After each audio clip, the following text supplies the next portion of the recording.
কথায় ব্রিটিশের শাসন আবার ফেরত আনতে চাইছে এক বর্তমান পুলিশ মন্ত্রী।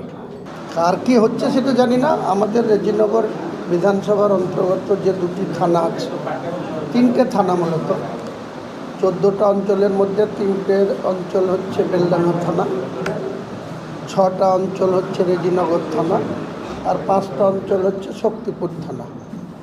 বিশেষ করে শক্তিপুর থানা লাগাতারভাবে আমাদের যারা আমজনতা উন্নয়ন পার্টির সক্রিয় কর্মী নেতা, অঞ্চলের দায়িত্ব আছে, ব্লকের দায়িত্ব আছে, তাদের কোনো কারণ ছাড়াই পুলিশ সবার বাড়িতে যাচ্ছে, তাদের অকথ্য ভাষায় গালিগালাজ করছে, মহিলাদের রাত্রেবেলায় বাড়িতে যে ঘরে টর্চ মারছে। এক কথায় ব্রিটিশের শাসন আবার ফেরত আনতে চাইছে এক বর্তমান পুলিশ মন্ত্রী।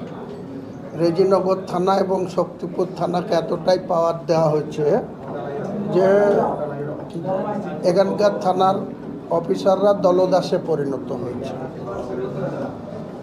তো আমরা গত 4 তারিখে যেটা হাজিরা দিয়েছিলাম, সেদিনকেই 14 তারিখ বেলা 11:30টায় আবার পুনরায় একবার হাজিরা দিতে বলেছিল। সেই মোতাবেক আজ হাজিরা দেব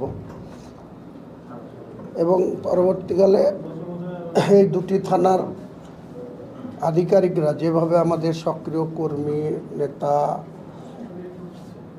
তাদের উপরে যে অকথ্য অত্যাচার করছে বা একদম ধরে ধরে, যেহেতু 99% আমজনতা উন্নয়ন পার্টির কর্মীরা, ভোটাররা সবই মুসলিম, তাদের উপরে নির্বিচারে একটা অত্যাচার শক্তিপুর থানার নেতৃত্বে এবং গত রাত্রি থেকে আবার রেজিনগর থানাও শুরু করেছে।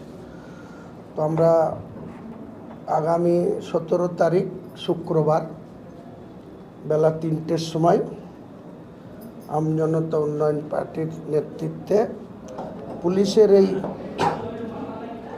আমজনতা উন্নয়ন পার্টির উপরে অঘোষিত যে অত্যাচার বা যেভাবে তাদের বাড়িতে বাড়িতে গিয়ে ধুমকি দেওয়া হচ্ছে, অকথ্য ভাষায় গালিগালাজ করা হচ্ছে,